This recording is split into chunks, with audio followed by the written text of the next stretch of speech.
Salut, aujourd'hui je te présente ma méthode de travail en maths qui m'a permis d'obtenir 16 sur 20 en maths à l'épreuve d'XENS en psy. Je vais d'abord t'expliquer ma méthode de travail tout au long de l'année et ensuite de mon approche le jour J. Allez, c'est parti.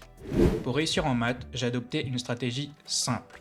En plus des DM, coll et DS, je faisais un sujet de maths par semaine de mon côté. Cet entraînement régulier m'a permis de me familiariser avec les exigences des concours en général. De plus, il est essentiel d'être à l'aise avec les exercices classiques qu'on retrouve aux autres concours. Cela m'a permis d'être beaucoup plus rapide et efficace le jour de l'épreuve. Pour préparer mes colls, je faisais aussi des exos plus difficiles, souvent très au-dessus des exigences des concours comme CCNP et Mintelecom. Car en effet, mon prof me poussait aussi à aller plus loin dans mes colls et pouvoir me préparer aux exigences des concours les plus difficiles. Je refaisais aussi à la maison mes exos de colle, mais aussi ceux de mes camarades du groupe. Ça me permettait de me sentir plus à l'aise sur les différentes techniques abordées sur un chapitre. Et c'est finalement en travaillant régulièrement que j'ai remarqué que certaines méthodes exercices revenaient très souvent. Et ça m'a aidé à anticiper le type de questions le jour de l'épreuve.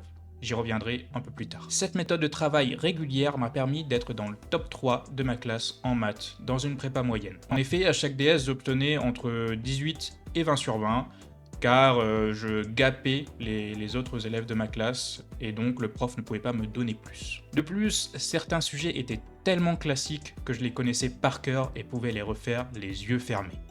Lors de l'épreuve de maths XENS 2024, j'ai suivi ma stratégie habituelle. Je fais toujours une lecture en diagonale du sujet pendant 5 minutes et je surligne les questions qui me paraissent familières ou abordables. Je vois bien qu'il y en a déjà pas mal. Ça fait environ 37,5%, soit déjà plus d'un tiers du sujet où j'avais des points assurés. Puis j'entame une résolution linéaire. Je commençais dans l'ordre tout en évitant de bloquer trop longtemps sur une question trop difficile pour moi. Si une question me paraissait incompréhensible, je préférais passer à autre chose plutôt que de m'entêter et de perdre un temps précieux. Mon expérience m'a appris que si je ne voyais vraiment aucune idée au départ, j'allais perdre trop de temps sans aucun résultat. J'évitais aussi d'essayer d'embobiner le correcteur avec des démonstrations douteuses.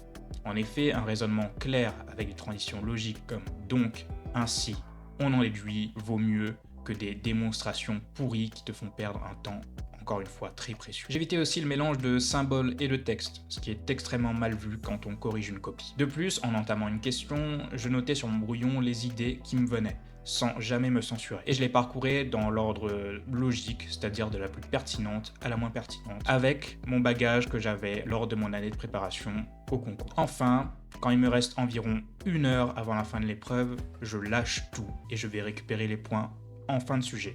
En effet, ce que j'avais surligné au tout début. Là, ce sont deux petits exos que j'avais repris donc dans le sujet et qui étaient déjà traités en partie dans le TD que j'avais préparé avec mon professeur tout au long de l'année.